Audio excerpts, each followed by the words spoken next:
Hi friends, ഏവർക്കും പുതിയൊരു വീഡിയോയിലേക്ക് സ്വാഗതം. നമ്മൾ ഇന്ന് ഡിസ്കസ് ചെയ്യാൻ പോകുന്ന ശബ്ദം എന്നുള്ളൊരു ടോപ്പിക്കാണ്. വരാൻ പോകുന്ന ദേവസ്വം ബോർഡ് ഡി ആയിക്കോട്ടെ, +2 ലെവൽ എക്സാമുകളായിക്കോട്ടെ, ഡിഗ്രി ലെവൽ എക്സാമുകളായിക്കോട്ടെ, 10th ലെവൽ മെയിൻസ് ആയിക്കോട്ടെ, എല്ലാ എക്സാമുകൾക്കും ഒരേപോലെ ഇമ്പോർട്ടൻസ് കൊടുത്ത് പഠിക്കേണ്ട ഒരു ടോപ്പിക്കാണിത്. അപ്പോൾ കൂടുതലൊന്നും പറയുന്നില്ല, നേരെ ടോപ്പിക്കിലേക്ക് കിടക്കുകയാണ്. സബ്സ്ക്രൈബ് ചെയ്യാത്തവർ ഒന്ന് സബ്സ്ക്രൈബ് ചെയ്യണം കേട്ടോ. ക്ലാസ് കൊള്ളാമെങ്കിൽ ലൈക്ക് ചെയ്യാനും ഷെയർ ചെയ്യാനും വിട്ടുപോകരുത്. ക്ലാസ്സിനെ പറ്റിയുള്ള അഭിപ്രായങ്ങൾ നിങ്ങൾ താഴെ കമന്റ് ബോക്സിൽ രേഖപ്പെടുത്തുമെന്ന് പ്രതീക്ഷിക്കുന്നു. അപ്പൊ എന്താണ് ശബ്ദം? ഞാൻ ഇവിടെ ടെക്സ്റ്റ് ബുക്കിലെ കണ്ടന്റുകൾ എടുത്ത് വെച്ചിട്ട് അത് മാർക്ക് ചെയ്തിട്ടുണ്ട്. അങ്ങനെ മാർക്ക് ചെയ്തതിനെ അടിസ്ഥാനപ്പെടുത്തിയായിരിക്കും നമ്മുടെ ക്ലാസ് മുന്നോട്ട് പോവുക. അപ്പൊ നമുക്ക് ടൈം കുറച്ച് മതിയാകും കേട്ടോ. അപ്പോ വസ്തുക്കളുടെ കമ്പനം മൂലമാണ് എന്ത് ശബ്ദം ഉണ്ടാകുന്നത്. ശബ്ദം ഉണ്ടാക്കുന്ന വസ്തുക്കളെ ശബ്ദ സ്രോതസ്സുകൾ നമ്മൾ പറയും. അപ്പോൾ ശബ്ദം ഉണ്ടാകണമെങ്കിൽ എന്ത് വേണമെന്ന് മനസ്സിലായി? കമ്പനം വേണം. കമ്പനം എന്ന് പറഞ്ഞാൽ കണികകളുടെ മൂവ്മെന്റ് ആണ് അല്ലെ. ഒരു പദാർത്ഥത്തിലെ കണികകൾ അതിരിക്കുന്ന സ്ഥലത്തിരുന്ന് ടു ആൻഡ് ഫ്രോ മൂവ് ചെയ്യുന്നതാണ് നമ്മൾ കമ്പനം എന്ന് വിളിക്കുക. അപ്പൊ കമ്പനം ഉണ്ടാകണമെങ്കിൽ എന്ത് വേണം? കണികകൾ വേണം. കണികകൾ ഉണ്ട് എന്ന് പറഞ്ഞാൽ അതിന്റെ അർത്ഥം അതിനെ എന്താണ്? അതിനെ ഒരു മാധ്യമം എന്ന് വിളിക്കാം. അതായത് ശബ്ദം ഉണ്ടാകണമെങ്കിലും ശബ്ദം സഞ്ചരിക്കണമെങ്കിലും എന്താവശ്യമാണ്? മാധ്യമം ആവശ്യമാണ്. ശൂന്യാകാശത്ത് നടക്കുന്ന ഒരു പൊട്ടിത്തെറി നമ്മൾ ഭൂമിയിൽ കേൾക്കുന്നില്ല. കാര്യം എന്താ? ശൂന്യാകാശത്തിനും ഭൂമിക്കും ഇടയിൽ എന്താണ്? ശൂന്യതയാണ്. അതുകൊണ്ട് തന്നെ അവിടെ മാധ്യമമില്ല. അതുവഴി എന്ത് സഞ്ചരിക്കുന്നില്ല? ശബ്ദം സഞ്ചരിക്കുന്നില്ല. ശൂന്യതയിലെ ശബ്ദ വേഗത എത്രയാണെന്ന് ചോദിച്ചാൽ എത്ര പറയണം? 0 എന്ന് വേണം പറഞ്ഞു കൊടുക്കാനായിട്ട്. ക്ലിയർ അല്ലേ? അതുപോലെ തന്നെയാണ് നമ്മുടെ എന്താ പറയുക, ബഹിരാകാശ സഞ്ചാരികൾ പരസ്പരം കാണാവുന്ന ദൂരത്താണെങ്കിലും സംസാരിക്കുന്നതിന് എന്ത് ഉപയോഗിക്കും? റേഡിയോ എയ്ഡഡ് മെക്കാനിസംസ് ഉപയോഗിക്കും. അതിനും കാരണം എന്ത് തന്നെയാണ്? അവിടെ അവർക്കിടയിലുള്ള മീഡിയം ശൂന്യതയാണ്. അപ്പൊ ശൂന്യതയിൽ ശബ്ദം സഞ്ചരിക്കുന്നില്ല. അതുകൊണ്ട് തന്നെ അവർക്ക് അത്തരം മെക്കാനിസംസ് ഉപയോഗിക്കേണ്ടി വരും. ക്ലിയർ അല്ലേ? ഇനി നമുക്ക് അടുത്ത സ്ലൈഡിലേക്ക് പോവാം. അടുത്തത് സ്വാഭാവിക ആവൃത്തി എന്ന് പറഞ്ഞൊരു വേർഡാണ്. അതായത് ഒരു വസ്തുവിനെ നമ്മൾ സ്വതന്ത്രമായിട്ട് കമ്പനം ചെയ്യാൻ അനുവദിച്ചാൽ അത് കമ്പനം ചെയ്യുന്ന ആവൃത്തിയെ സ്വാഭാവിക ആവൃത്തി എന്ന് വിളിക്കും. അപ്പൊ അവിടെ തന്നെ ഒരു വാക്ക് ആവൃത്തി. എന്താണ് ആവൃത്തി?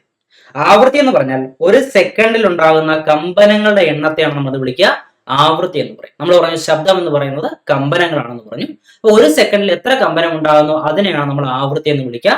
ആവൃത്തിയുടെ യൂണിറ്റ് എന്താണ്? ഹെഡ്സ്. ആവൃത്തിയുടെ യൂണിറ്റ് ഹെഡ്സ് എന്നുള്ളത് ഓർത്ത് വെച്ചേക്കുക. ഹെൻറിച്ച് ഹെഡ്സ് എന്ന ശാസ്ത്രജ്ഞനോടുള്ള ബഹുമാനാർത്ഥമാണ് ഈ ഒരു പേര് കൊടുത്തിരിക്കുന്നത്. ഓക്കെ. അപ്പോൾ ഒരു വസ്തുവിനെ സ്വാഭാവികമായി കമ്പനം ചെയ്യാൻ അനുവദിച്ചാൽ അവൻ കമ്പനം ചെയ്യും. അത് അവന്റെ സ്വാഭാവിക ആവൃത്തിയിലായിരിക്കും എന്ന് നമ്മൾ. ക്ലിയർ അല്ലേ? അങ്ങനെ ഒരു വസ്തു കമ്പനം ചെയ്യുമ്പോൾ അതിനടുത്തിരിക്കുന്ന മറ്റൊരു വസ്തു ഈ കമ്പനം മൂലം മറ്റൊരു വസ്തുവിനെ എന്ത് ചെയ്യാം? കമ്പനം ചെയ്യാൻ തോന്നാം. ആ വസ്തുവും കമ്പനം ചെയ്യും. അങ്ങനെ തൊട്ടടുത്തിരിക്കുന്ന ഒരു വസ്തു കമ്പനം ചെയ്താൽ അതിനെ പ്രണോദിത കമ്പനം എന്നും നമ്മൾ പറയാറുണ്ട്. എന്താണ്? പ്രണോദിത കമ്പനം എന്നും നമ്മൾ പറയാറുണ്ട്. ആ രണ്ട് വാക്കുകളൊന്ന് മനസ്സിലാക്കി വെച്ചേക്കാം. പിന്നീട് ക്ലാസിന്റെ എൻഡിൽ നമുക്ക് അതിനെപ്പറ്റി 1-2 കാര്യങ്ങൾ കൂടി പറയാനുണ്ട് കേട്ടോ. അനുനാദം എന്ന് പറയുന്ന ഒരു വാക്ക് പരിചയപ്പെടുമ്പോൾ ആ ഒരു കാര്യം നമുക്ക് ആവശ്യമായി വരും കേട്ടോ. അടുത്തത് കമ്പനവുമായി ബന്ധപ്പെട്ട് നമ്മൾ പറഞ്ഞ കാര്യങ്ങൾ ഇവിടെ നിൽക്കട്ടെ. അടുത്തൊരു വാക്ക് നമ്മൾ ചർച്ച ചെയ്യാൻ പോവാണ്. അതാണ് സ്ഥായി എന്ന് പറയുന്നത്. നമ്മൾ കേൾക്കുന്ന ശബ്ദത്തിന്റെ കൂർമ്മതയാണെന്ത്? സ്ഥായി എന്ന് വിളിക്കുക. സ്ഥായി അല്ലെങ്കിൽ പിച്ച്. നമ്മൾ ശ്രുതി എന്ന് പറയുന്നത് ഇത് തന്നെയാണ് കേട്ടോ. ആ പാട്ട് കേൾക്കുമ്പോൾ ശ്രുതി ചേരുന്നില്ല എന്നൊക്കെ പറയാറില്ലേ? ശ്രുതി പോയെന്നൊക്കെ പറയാറില്ലേ? അത് ഈ സാധനമാണ്. അപ്പൊ ശബ്ദത്തിന്റെ കൂർമ്മതയെ നമ്മൾ എന്ത് വിളിക്കും? ആ സ്ഥായി അല്ലെങ്കിൽ പിച്ച് എന്ന് വിളിക്കും. ഇത് ശബ്ദത്തിന്റെ ആവൃതയെ ആശ്രയിച്ചിരിക്കുന്നു. ശബ്ദത്തിന്റെ ആവൃതിയും കൂർമ്മതയും തമ്മിൽ അല്ലെങ്കിൽ സ്ഥായിയും തമ്മിൽ ബന്ധപ്പെട്ടിരിക്കുന്നു എന്ന് കൂടി ഒന്ന് മനസ്സിലാക്കിയേക്കാം. ഇനി പല ജീവജാലങ്ങളുടെയും ഈ പറയുന്ന എന്താ പറയുക, കൊതുകിന്റെ ചിറകടിയും തേനീച്ചയുടെ ചിറകടിയൊക്കെ ഏത് ഫ്രീക്വൻസിയിലാണെന്നൊക്കെ അവർ കൊടുത്തിട്ടുണ്ട്. ഈ PDF ഞാൻ നിങ്ങൾക്ക് തരും. അപ്പൊ ഇതൊക്കെ ഒന്ന് വായിച്ചു നോക്കിയാൽ മതി. അത്ര ഇമ്പോർട്ടന്റ് കാര്യങ്ങളാണെന്ന് തോന്നുന്നില്ല. അപ്പൊ അതുകൊണ്ട് തന്നെ ഞാനിവിടെ വായിക്കുന്നില്ല. എങ്കിലും നിങ്ങളൊന്ന് വായിച്ചിട്ട് വേണം പരീക്ഷയ്ക്ക് പോകാനായിട്ട് കേട്ടോ. നമ്മുടെ VPTPSC എന്നുള്ള ടെലിഗ്രാം ചാനലിൽ നിങ്ങൾക്ക് ഇത് കിട്ടുന്നതായിരിക്കും കേട്ടോ. VPTPSC എന്ന് ടെലിഗ്രാമിൽ സെർച്ച് ചെയ്താൽ അവിടെ നമ്മുടെ ഗ്രൂപ്പിലേക്ക് എത്താം. അവിടെ നിങ്ങൾക്ക് PDF കിട്ടുന്നതായിരിക്കും.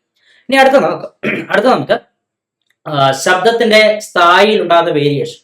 അപ്പൊ നമ്മൾ പറഞ്ഞു ശബ്ദത്തിന്റെ കൂർമ്മതയാണ് സ്ഥായി എന്ന് നമ്മൾ പറഞ്ഞിരുന്നു അല്ലെ? ശബ്ദത്തിന്റെ കൂർമ്മതയാണ് സ്ഥായി. അപ്പൊ പുരുഷന്റെയും സ്ത്രീയുടെയും ശബ്ദം നോക്കി കഴിഞ്ഞാൽ കൂർമ്മത കൂടുതൽ ആർക്കാണ്? കൂർമ്മത കൂടുതലുള്ള സ്ത്രീകളുടെ ശബ്ദത്തിനാണ്. അപ്പൊ സ്ത്രീകളുടെ ശബ്ദത്തിന് എന്ത് കൂടുതലായിരിക്കും?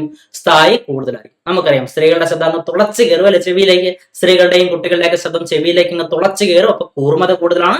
അതുകൊണ്ട് തന്നെ അവരുടെ ശബ്ദത്തിന് എന്താണ്? ആ സ്ഥായി കൂടുതലാണ് എന്ന് ഓർത്ത് വെച്ചേക്കുക. പുരുഷന്മാരുടെ ശബ്ദം എന്താണ്? ആ സ്ഥായി കുറവാണ്. പുരുഷന്മാരുടെ ശബ്ദത്തിന് സ്ഥായി കുറവാണ്. അതുപോലെ തന്നെ സിംഹത്തിന്റെ ശബ്ദത്തിന് എന്താണ്? സ്ഥായി കുറവാണ് കേട്ടോ. അപ്പൊ സിംഹത്തിന്റെ ശബ്ദവും സ്ഥായി കുറഞ്ഞാണ്. അതേസമയത്ത് കുയിലിന്റെ ശബ്ദം സ്ഥായി കൂടിയതാണെന്നും ഒന്ന് മനസ്സിലാക്കി വെച്ചേക്കാം. ക്ലിയർ അല്ല? അപ്പൊ തുളച്ചു കയറിയാൽ സ്ഥായി കൂടുതലാണ്. ഇനി എന്താണ് പുരുഷന്മാരുടെയും സ്ത്രീകളുടെയും ശബ്ദത്തിന് ഈ വേരിയേഷൻ ഉണ്ടാകുന്നതിന് കാരണം? നമ്മളൊരു കുട്ടികളായിരിക്കുന്ന സമയത്ത് രണ്ടുപേരുടെയും, സ്ത്രീകളായിക്കോട്ടെ പുരുഷന്മാരായിക്കോട്ടെ, രണ്ടുപേരുടെയും ശബ്ദവും ഏതാണ്ട് ഒരുപോലെയൊക്കെ തന്നെയാണ് അല്ലെ? ഏതാണ്ട് ഒരേപോലെ കൂർമ്മത കൂടിയ ശബ്ദമായിട്ടായിരിക്കുക. അതേസമയത്ത് പ്രായമായി കഴിയുമ്പോൾ ഒരു നിശ്ചിത ഏജിന് ശേഷമായി കഴിയുമ്പോൾ പുരുഷന്മാരുടെ ശബ്ദത്തിന് ഇത്തിരി എന്ത് ചെയ്യാം? ഈ പറയുന്ന ബാസ് ഒക്കെ കൂടുന്നുണ്ട് അല്ലെ? അത് എന്തുകൊണ്ടാന്ന് ചോദിച്ചു കഴിഞ്ഞാല് അവിടെ പുരുഷന്മാരുടെ സ്വനതന്തുവിന് നീളം വർദ്ധിക്കുക. അതായത് നമുക്കറിയാം നമ്മുടെ ശബ്ദത്തിന്, നമ്മുടെ എന്താ പറയുക, കഴുത്തിന് ശബ്ദം ഉണ്ടാക്കുന്ന ഒരു അവയവമുണ്ട്. അതാണ് സ്വനപേടകം എന്ന് പറയുക. സ്വനപേടകത്തിൽ കുറെ നാരുകളുണ്ട്. ആ നാരുകളെയാണ് നമ്മൾ സ്വനതന്തുക്കൾ എന്ന് വിളിക്കുക. അപ്പൊ പുരുഷന്മാർക്ക് ഒരു ഏജ് കഴിയുമ്പോൾ, പ്രായപൂർത്തിയായി കഴിയുമ്പോൾ പുരുഷന്മാരുടെ സ്വനതന്തുവിന് എന്ത് ചെയ്യും? നീളം വർദ്ധിക്കും. അങ്ങനെ നീളം വർദ്ധിക്കുമ്പോൾ, സ്വനതന്തുവിന് നീളം കൂടുമ്പോൾ ഉണ്ടാകുന്ന ശബ്ദത്തിന്റെ ആവൃത്തി കുറയും. എന്ത് പറ്റും? ആവൃത്തി കുറയും. ആവൃത്തി കുറയുമ്പോൾ എന്ത് പറ്റും? കൂർമത കുറവായിരിക്കും. ഓക്കെ, അപ്പൊ ആവൃത്തി കുറയുമ്പോൾ, സ്വനതന്തുവിന് നീളം കൂടുമ്പോൾ ആവൃത്തി കുറയും. ആവൃത്തി കുറയുമ്പോൾ എന്ത് ചെയ്യും? കൂർമത കുറയും എന്നുള്ളത് മനസ്സിലാക്കിയേക്കും. എന്നാൽ സ്ത്രീകളുടെ ശബ്ദത്തിന് വേരിയേഷൻ സംഭവിക്കുന്ന കാര്യം എന്താ? അവരുടെ സ്വനതന്തുവിന് വ്യത്യാസമൊന്നും ഉണ്ടാകുന്നില്ല എന്ന് മനസ്സിലാക്കി. ഓക്കെ, ഇനി അടുത്തൊരു വാക്ക് നമുക്കിവിടെ 1-2 വാക്കുകൾ കൂടി പരിചയപ്പെടാനുണ്ട്. അതായത് ബാസ്, ട്രെബിള്, ബീറ്റ്. ഈ 3 വാക്കുകളാണ് നമുക്ക് പരിചയപ്പെടാനുള്ളത്. ബാസ് എന്ന് പറഞ്ഞാൽ നമ്മൾ പറയാറുണ്ട് പുരുഷന്മാരുടെ ശബ്ദത്തിന് പൊതുവെ ബാസ് കൂടുതലാണെന്ന് പറയാറുണ്ട്. അതെന്തുകൊണ്ടാന്ന് ചോദിച്ചാൽ, ബാസ് കൂടുതൽ എന്ന് പറഞ്ഞാൽ അവരുടെ ശബ്ദത്തിന് എന്താ പ്രത്യേകത? പുരുഷന്മാരുടെ ശബ്ദത്തിന് സ്ഥായി കുറവായിരിക്കും. എന്താണ്? അപ്പൊ സ്ഥായി കുറഞ്ഞു കഴിഞ്ഞാൽ അവിടെ എന്തായിരിക്കും? ബാസ് ഉള്ള സൗണ്ട് ആയിരിക്കും. അതേസമയത്ത് സ്ഥായി കൂടുതലായാൽ അതിനെ ട്രബിൾ എന്നാണ് വിളിക്കുക. ഓക്കെ, ട്രബിൾ ഉള്ള സൗണ്ട്, സ്ത്രീകളുടെ സൗണ്ട് അല്ലെങ്കിലും ട്രബിൾ ആണല്ലോ നമുക്കറിയാം. അപ്പൊ ആ രീതിയിൽ ആലോചിച്ചാലും മതി കേട്ടോ. അപ്പൊ സ്ത്രീകളുടെ ശബ്ദത്തിന് സ്ഥായി കൂടുതലാണ്, അത് ട്രബിൾ ആണ്. ഇനി അടുത്തടുത്ത ആവൃത്തിയിലുള്ള 2 ശബ്ദങ്ങൾ, തൊട്ടടുത്ത ആവൃത്തിയിലുള്ള 2 ശബ്ദങ്ങൾ കേൾക്കുമ്പോൾ അവിടെ ഉണ്ടാകുന്ന ആ ഒരു സിറ്റുവേഷൻ നമ്മൾ എന്ത് പറയാം? അതിനെ നമ്മൾ ബീറ്റ് എന്നാണ് വിളിക്കുക. അപ്പൊ തൊട്ടടുത്തുള്ള ആവൃത്തിയിലുള്ള സൗണ്ടുകളാണ് നമ്മൾ വ്യത്യസ്ത സ്രോതസ്സിൽ നിന്നുള്ള 2 സൗണ്ടുകൾ നമ്മളിങ്ങനെ കേട്ടുകൊണ്ടിരിക്കുകയാണെങ്കിൽ അതിന് നമുക്ക് എന്ത് പറയാം? ഒരു ബീറ്റ് ആണെന്ന് നമുക്ക് അതിന് പറയാം. ഇനി അടുത്ത് നമ്മൾ പരിചയപ്പെടാൻ പോകുന്നത് എന്താ പറയാ, ലൗഡ്നെസ് അഥവാ ശബ്ദത്തിന്റെ ഉച്ചത എന്ന് പറഞ്ഞൊരു സംഗതിയാണ്. അപ്പോൾ ബേസിക് ആയിട്ട് പറഞ്ഞാൽ നമ്മൾ പൊതുവെ പറയാറുണ്ട് വലിയ സൗണ്ട് ആണെങ്കിൽ ഉച്ച കൂടുതലാണെന്നൊക്കെ നമ്മൾ പറയാറുണ്ട് അല്ലെ. ഏതാണ്ട് ആ രീതിയിൽ തന്നെ നിങ്ങൾ മനസ്സിലാക്കിയാൽ മതി. നമ്മളൊരു ഡെഫിനേഷൻ ആയിട്ട് പറയാനാണെങ്കിൽ ശബ്ദം ഒരാളിൽ ഉണ്ടാക്കുന്ന കേൾവി അനുഭവത്തിന്റെ അളവാണെന്ത്? ലൗഡ്നെസ്. ശബ്ദത്തിന്റെ തീവ്രത എന്നൊക്കെ നമുക്ക് ഇതിനെ വിളിക്കാം. ഇവിടെ എന്താണ്? ഇത് എന്തിനെ ആശ്രയിച്ചിരിക്കുന്നു? കമ്പനത്തിന്റെ ആയതിയെയും ചെവിയുടെ ഗ്രാഹ്യത്തെയും എന്ത് ആശ്രയിച്ചിരിക്കുന്നു? ഈ പറയുന്ന ലൗഡ്നെസ് അഥവാ ഉച്ചത ആശ്രയിച്ചിരിക്കും. കമ്പനത്തിന്റെ ആയതി എന്ന് പറഞ്ഞാൽ എത്ര കണ്ട് വൈബ്രേഷൻ, എത്ര കണ്ട് ചെറിയ വൈബ്രേഷൻ ആണോ വലിയ വൈബ്രേഷൻ ആണോ എന്നുള്ളതാണ് കേട്ടോ. വലിയ വൈബ്രേഷൻ ആകുമ്പോൾ അവിടെ ആയതി കൂടുതലായിരിക്കും. ആംപ്ലിറ്റ്യൂഡ് എന്ന ആയതിയെ പറയുന്നത് കേട്ടോ. അപ്പൊ അത് നോർത്തേക്ക്. ഇനി പറയുന്ന ശബ്ദത്തിന്റെ ഉച്ചത അല്ലെങ്കിൽ ലൗഡ്നെസിന്റെ യൂണിറ്റ് എന്താണ്? ഡെസിബിൾ. ലൗഡ്നെസിന്റെ യൂണിറ്റ് ചോദിച്ചാൽ ഡെസിബിൾ ആണ് എന്ന് ഓർത്ത് വെച്ചേക്കണം. ബെൽ എന്ന് പറയുന്ന യൂണിറ്റ് തന്നെ ചെറിയ രൂപമാണ് ഇത് ഡെസിബിൾ എന്ന് കൂടി ഒന്ന് മനസ്സിലാക്കി. അപ്പൊ ശബ്ദത്തിന്റെ ഉച്ചതയുടെ യൂണിറ്റ് ഡെസിബിൾ ആണ്. ഇനി ശബ്ദത്തിന്റെ യൂണിറ്റ് ചോദിച്ചാലോ? ശബ്ദത്തിന്റെ യൂണിറ്റ് ചോദിച്ചാലും എന്ത് തന്നെ പറയാം? ഡെസിബിൾ പറയാം. ഇനി ശബ്ദം ഒരുപാടൊന്ന് വലുതായി കഴിഞ്ഞാൽ അതിനെ ശബ്ദ മലിനീകരണം എന്ന് വിളിക്കും അല്ലെ. അപ്പൊ ശബ്ദ മലിനീകരണത്തിന്റെ യൂണിറ്റും ശബ്ദത്തിന്റെ യൂണിറ്റ് ചോദിച്ചാലും ശബ്ദ മലിനീകരണത്തിന്റെ യൂണിറ്റ് ചോദിച്ചാലും എന്ത് തന്നെ പറയാം?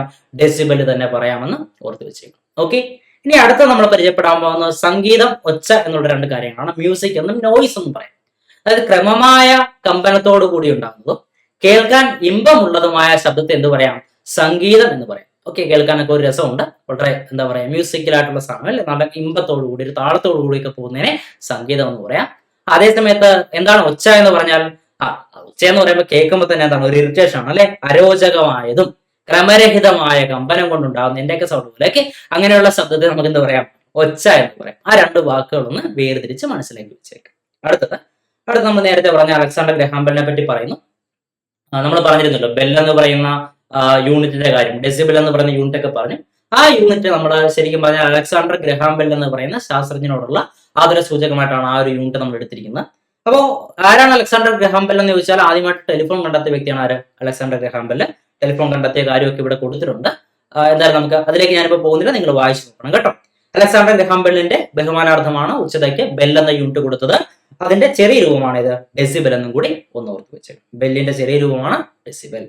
ഇനി പല സൗണ്ടുകളുടെയും നമ്മൾ ഡെയിലി ലൈഫിൽ കേൾക്കുന്ന പല സൗണ്ടുകളുടെയും റേഞ്ച് എത്ര ഡെസിബൽ ആണെന്ന് കൊടുത്തിട്ടുണ്ട്. അതിൽ നിങ്ങൾ എല്ലാം ഒന്ന് കണ്ടുവെച്ചേക്കുക, എങ്കിലും ഇമ്പോർട്ടന്റ് ആയിട്ട് പഠിക്കേണ്ടതായി കാണുന്നതാണ്.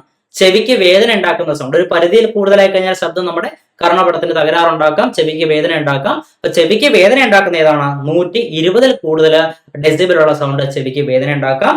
150 മുകളിലൊക്കെ ആണെങ്കിൽ നമ്മുടെ കർണപടത്തിന് തകരാറുണ്ടാക്കാം, അല്ലെങ്കിൽ കേൾവിക്ക് തകരാറുണ്ടാക്കാമെന്നും ഒന്ന് മനസ്സിലാക്കി വെച്ചേക്കാം. അടുത്ത സ്ലൈഡിലേക്ക് പോവുകയാണ്. ഇത് നമ്മൾ എങ്ങനെയാണ് സൗണ്ട് കേൾക്കുക എന്നുള്ളതാണ് ഇവിടെ കൊടുത്തിരിക്കുന്നത്. ഇത് നമ്മുടെ ജ്ഞാനേന്ദ്രിയങ്ങൾ എന്ന് പറയുന്ന പോർഷൻ നമ്മൾ ചർച്ച ചെയ്തതാണ്. ഒരു കമ്പനം എന്ത് ചെയ്യുന്നു?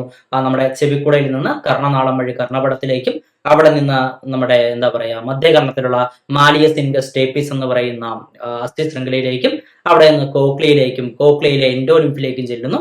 ആ എൻഡോലിംപിൽ വൈബ്രേഷൻ ഉണ്ടാക്കുന്നു. ആ വൈബ്രേഷൻ ഇതിനകത്തുള്ള ബേസിലാർ സ്ഥലത്തിലെ രോമകോശങ്ങൾക്ക് വൈബ്രേഷൻ ഉണ്ടാക്കുന്നു. ആ രോമകോശങ്ങളിലുള്ള ഉണ്ടാക്കുന്ന വൈബ്രേഷൻ അവിടെ ഉദ്ദീപനം സൃഷ്ടിക്കുകയും ആ ഉദ്ദീപനം എങ്ങോട്ട് ചെല്ലുകയും ചെയ്യും? സെറിബ്രത്തിലേക്ക് ചെല്ലുകയും ചെയ്യും. അങ്ങനെയാണ് കേൾവി നടക്കുക. ഞാൻ വളരെ വേഗത്തിലാണ് ഇവിടെ പറഞ്ഞത്. എന്നാൽ വളരെ സാവധാനം, വളരെ പതുക്കെ വ്യക്തമായിട്ട് ഓരോ പോർഷനും ഡീപ്പായിട്ട് ചർച്ച ചെയ്യുന്ന വീഡിയോസ് നമ്മൾ വേറെ ചെയ്തിട്ടുണ്ട്. കാണാത്തവരെ കാണുക, മേളിൽ ലിങ്ക് ഞാൻ കൊടുത്തിട്ടുണ്ട് കേട്ടോ. അപ്പൊ അത് കണ്ടേക്കണേ. ഇനി നമ്മള് ശബ്ദം കേൾക്കുന്നതിന്റെ ആവൃത്തി, റേഞ്ച്, ഹിയറിംഗ് റേഞ്ച് എന്ന് പറയുന്ന ഒരു സാധനം അല്ലെ. അത് നമ്മുടെ മനുഷ്യന്റെ ശ്രവണ പരിധി, മനുഷ്യനെ കേൾക്കാൻ സാധിക്കുന്ന ശബ്ദത്തിന്റെ ആവൃത്തിയെ നമ്മൾ വിളിക്കുന്ന പേരാണത് ശ്രവണ പരിധി എന്ന് വിളിക്കും. അങ്ങനെ മനുഷ്യനെ കേൾക്കാൻ സാധിക്കുന്ന ശ്രവണ പരിധി എന്ന് പറഞ്ഞാൽ ഈ കാണുന്നെന്ന് പറഞ്ഞാൽ ഇവിടെ 10 ഹെഡ്സിന് ഇപ്പുറത്ത് ഒരു 20 ഹെഡ്സ് ഉണ്ട്. ആ 20 ഹെഡ്സിനും ഇവിടെ 10,000 ഇപ്പുറത്ത് ഒരു 20,000 ഹെഡ്സ് ഉണ്ട്. എത്രയാണ്? 20,000 ഹെഡ്സ്. അപ്പൊ 20 ഹെഡ്സ് മുതൽ 20,000 ഹെഡ്സ് വരെയുള്ള ശബ്ദങ്ങൾ, അല്ലെങ്കിൽ 20 ഹെഡ്സ് മുതൽ 20 കിലോ ഹെഡ്സ് വരെയുള്ള ശബ്ദങ്ങളെയാണ് ആർക്ക് കേൾക്കാൻ സാധിക്കുക? മനുഷ്യന് കേൾക്കാൻ സാധിക്കുക. അതിനപ്പുറത്തും ഇപ്പുറത്തുമുള്ള ശബ്ദങ്ങളെ മനുഷ്യന് കേൾക്കാൻ സാധിക്കത്തില്ല. ആ 20 ഹെഡ്സിന് മുകളിൽ ആവൃത്തിയുള്ള ശബ്ദങ്ങളെ, ആ 20,000 ഹെഡ്സിന് മുകളിൽ ആവൃത്തിയുള്ള ശബ്ദങ്ങളെ അൾട്രാസോണിക് ശബ്ദങ്ങളെന്നും 20 ഹെഡ്സിന് താഴെ ആവൃത്തിയുള്ള ശബ്ദങ്ങളെ ഇൻഫ്രാസോണിക് ശബ്ദങ്ങളെന്നും പറയും. ഈ ഇൻഫ്രാസോണിക് സൗണ്ടുകളും അൾട്രാസോണിക് സൗണ്ടുകളൊക്കെ ആർക്കൊക്കെ കേൾക്കാമെന്നുള്ള ഇവിടെ കൊടുത്തിട്ടുണ്ട്. നോക്കുക, നമ്മുടെ അൾട്രാസോണിക് സൗണ്ട് എന്ന് പറഞ്ഞാൽ എലികള്, നിശാസ്ഥലഭങ്ങള്, വവ്വാല്, ഇതുപോലുള്ള ജീവജാലങ്ങൾക്ക് എന്ത് കേൾക്കാൻ സാധിക്കും? അൾട്രാസോണിക് സൗണ്ട് കേൾക്കാൻ സാധിക്കും. അൾട്രാസോണിക് സൗണ്ട് കേൾക്കാൻ സാധിക്കുന്ന മറ്റു ചില ജീവികളാണ് നമ്മുടെ നായക്ക് കേൾക്കാൻ സാധിക്കും. അതുപോലെ തന്നെ നമ്മുടെ വവ്വാല് കേട്ടോ, വവ്വാല് ഇവിടെ ഉണ്ടല്ലോ. വേറെ ആൾ പറയാനാണെങ്കിൽ ഡോൾഫിൻ, ഇതുപോലുള്ള ജീവജാലങ്ങൾക്ക് എന്ത് കേൾക്കാൻ സാധിക്കും? അൾട്രാസോണിക് സൗണ്ട് കേൾക്കാൻ സാധിക്കും.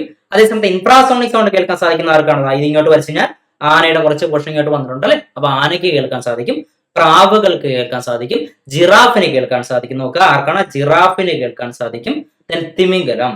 തിമിംഗലം മുതലായ ജീവജാലങ്ങൾക്ക് എന്ത് കേൾക്കാൻ സാധിക്കും? ഇൻഫ്രാസോണിക് സൗണ്ട്, ചെറിയ ആവൃത്തിയുള്ള സൗണ്ട് കേൾക്കാൻ സാധിക്കും.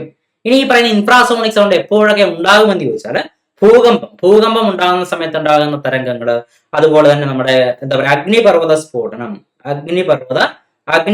സ്ഫോടനം ഉണ്ടാകുമ്പോൾ ഉണ്ടാകുന്ന തരംഗങ്ങള്, ഭൂകമ്പത്തിനോടൊപ്പം തന്നെ നമ്മൾ ചേർത്ത് പറയാറുള്ളതാണ് സുനാമി അല്ലെ.